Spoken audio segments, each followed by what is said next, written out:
আসসালামু আলাইকুম। আজকে আমি আপনাদের সাথে শেয়ার করব চিংড়ি মাছ দিয়ে কচু শাক রান্নার রেসিপি। এর জন্য প্রথমেই নিয়ে নিচ্ছি কেটে, বেছে, ধুয়ে পরিষ্কার করে রাখা কচু শাক।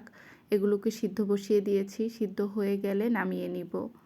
তারপরে অন্য একটি কড়াইতে দিয়ে দিব পেঁয়াজ কুচি, রান্না করার সয়াবিন তেল। তারপর দিয়ে দিব একটি তেজপাতা।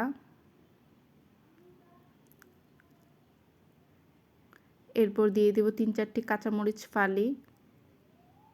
তারপর দিয়ে দিব ১ চা চামচ বা স্বাদ মতো লবণ, ১ চা চামচ হলুদ গুঁড়ো, ১ চা চামচ মরিচ গুঁড়ো, ২ টেবিল চামচ রসুন বাটা। সব কিছু ভালো করে নেড়ে চেড়ে মিশিয়ে কষিয়ে নিব।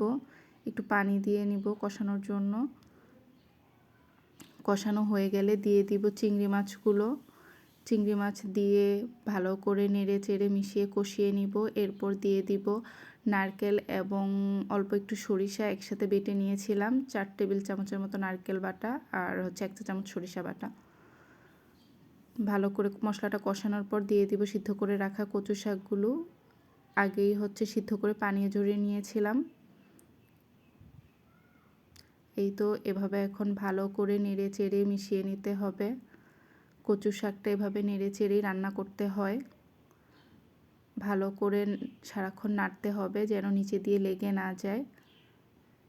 নাড়তে নাড়তেই এটার অবস্থার একটু একটু করে পরিবর্তন হতে থাকবে। যখন সব কিছু একদম মিশে যাবে এবং এরকম কালার চলে আসবে, তখনই বুঝতে হবে যে আমাদের রান্না করা হয়ে গেছে এই কচু শাকটি। এই তো হয়ে গেল রান্না করা এই কচু শাক। এভাবে রান্না করে খেয়ে দেখবেন, আশা করি ভালো লাগবে।